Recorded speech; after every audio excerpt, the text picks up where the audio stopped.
Bunheads by Misty Copeland, illustrated by Setor Fiadzigbey.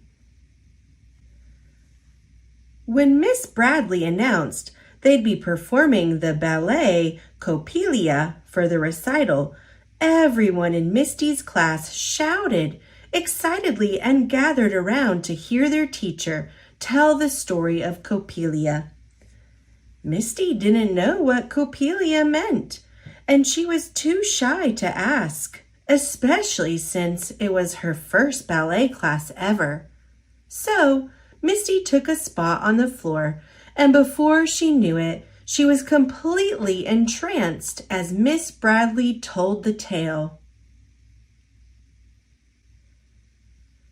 Once upon a time, an odd old toymaker made a beautiful life-size doll named Coppelia. To cure his lonely heart, the doll was so pretty and looked so real that a boy named Franz fell in love with Coppelia at first sight, even though he'd already told Swanilda he would marry her.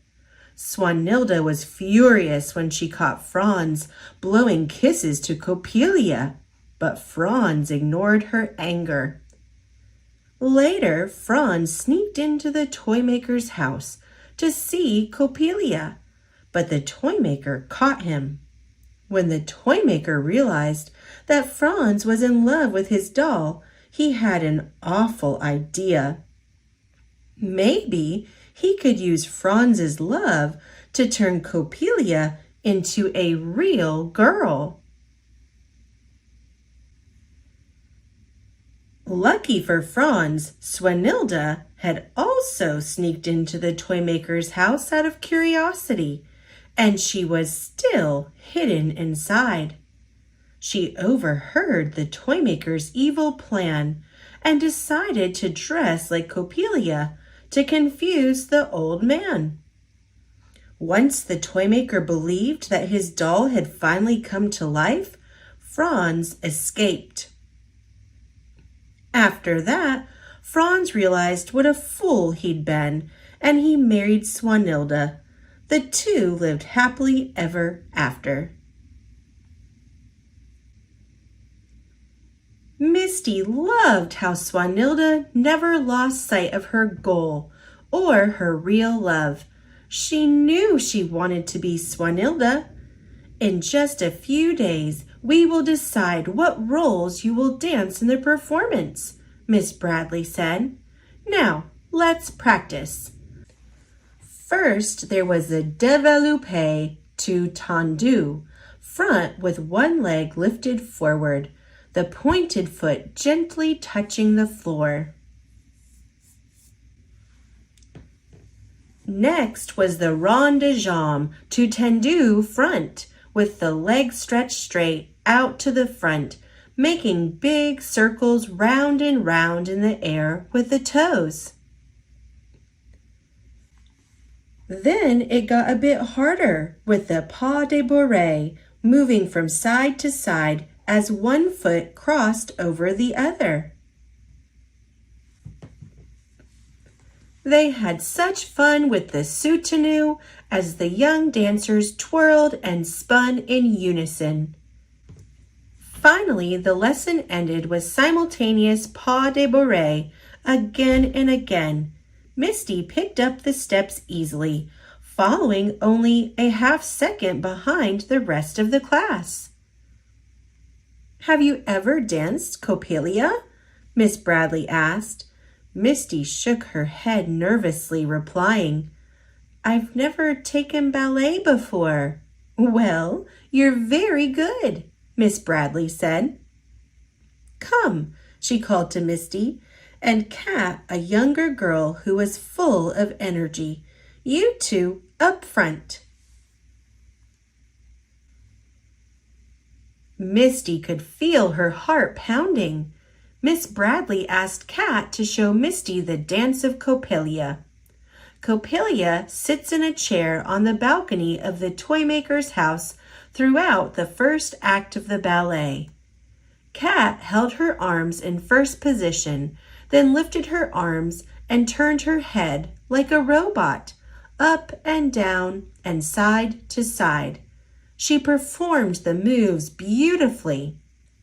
When it was Misty's turn, she imitated Cat from memory. "You are both very gifted," Miss Bradley said. As soon as Misty got home, everything about the new class and the Coppelia fairy tale tumbled out of her. "I'm proud of you," Mommy said. Misty was so excited she could hardly sleep. She lay in bed thinking about the doll coming to life. Misty said her name aloud, Coppelia. It felt magical and full of mystery. The next day, Misty arrived early. Cat was there too, dancing the steps of Swanilda. Oh no! Misty didn't know if she could compete with someone so talented. Soon, Miss Bradley arrived. "Do you girls know which part you want to play in the recital?" Misty held her breath as Cat answered, Coppelia. When the other dancers arrived, filling the studio with laughter, Misty and Cat stayed close, learning from each other. Cat's movements were sharp, while Misty's were soft. They tried to copy each other's style until they were giggling. At last, Miss Bradley was ready to audition the dancers to cast the parts that everyone would play in Coppelia. Nearly all hands shot toward the ceiling to audition for Coppelia. Misty was nervous for Cat, but when Cat began to move, Misty knew no one would be able to outdance her. When it was time to dance the role of Swanilda, Misty was paired with a grinning younger boy named Wolfie, who was portraying Franz. Wolfie was on a mission to catch Misty's attention. The next day, Miss Bradley announced who would play what parts. Misty was excited when Cat got the part of Coppelia, and even happier when she won the part of Swanilda.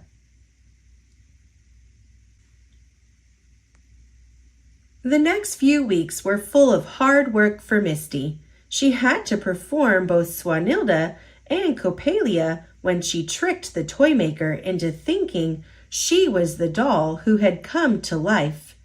It was a lot to learn. Watching Cat dance her parts with ease made Misty try harder. They inspired each other. The night of the performance, Misty was so excited she couldn't keep still. Staring up at the heavy red curtain, Misty felt a hand on her back. "You okay?" Cat asked. Misty nodded. "I'm ready." And then the curtain was rising up and away. Bright spotlights spilled onto the stage, casting a spell of stillness that would only be broken by movement. In her tutu and braided bodice, Misty pranced onto the stage as Swanilda, with Wolfie playing the part of Franz. At last, lost in the dance, she felt the heat of the lights when she twirled and imagined she could see every face in the room, especially Mommy's. Misty smiled, proud of what she, Cat, Wolfie, and all the other dancers had accomplished together. She couldn't wait to see what they would do next.